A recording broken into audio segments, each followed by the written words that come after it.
antoi suomalaiselle TV-viihteelle uuden nopean rytmin.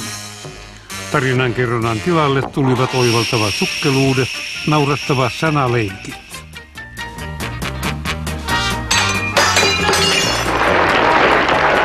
Hauskaa ilmettä. Ilme muutetaan iloiseksi. Näin. Toivottavasti olette ottaneet vakuutuksen tikahtumisen varalle, sillä tuon oven takana on jälleen sanoin kuvaamaton ilojuhla, joka puristaa hymyn vaikka Ahti Karjalaisesta. Sinne on kokoontunut hurja joukko, jolla on jo kova meno ja iltapuku yllänsä. Tänä iltana juhlissamme tapaamme Maritta Nordbergin, Leo Lastumäen ja Leo Lastumäen. Miksi sanoit sen kahdesti?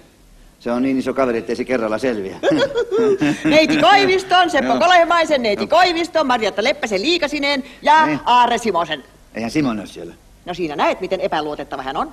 Ahaa, no niin, nyt kaikki joukolla mukaan. Nyt mentiin. Go, go, go!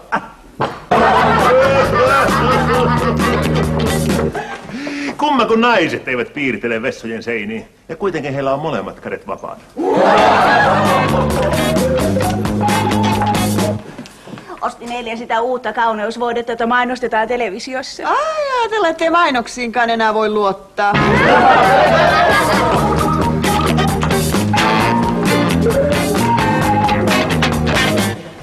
Muista pyhittää lepopäivä. Minä ainakin huomenna aion pitää kirkon kiinni. Sinulla on varmasti ollut useita tyttöjä ennen minua. Ei ole. Kyllä sinä olet minun ensimmäisen. Ja nyt jo alat pitää lukua.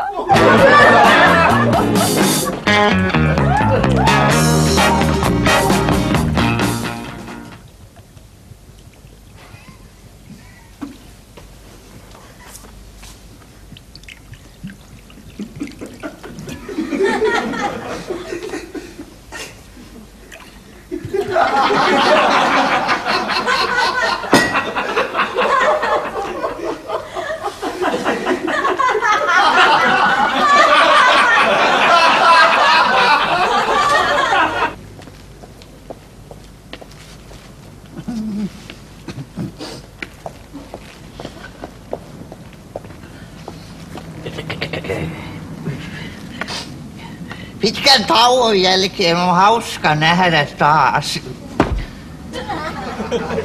Tekin näytte muistavan minua.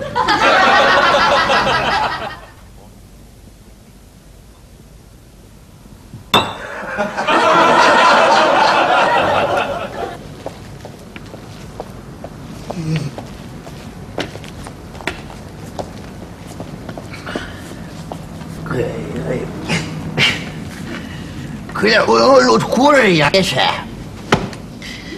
Ei ole syksyssäkään hurraamista.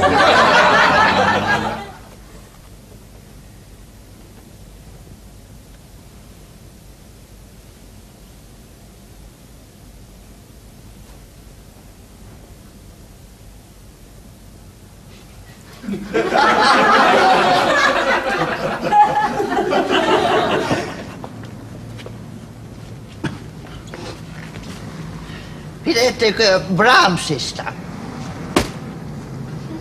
En minäkään.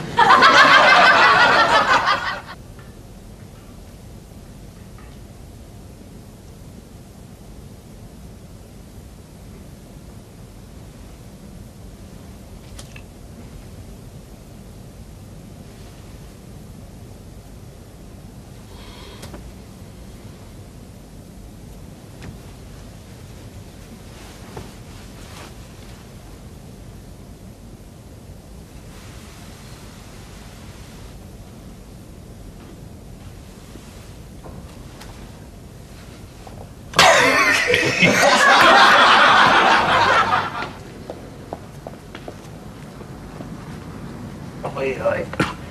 Tässä puistossa kulkee näin iltaisin monenmoista hiipparia. Kuhmu päässä.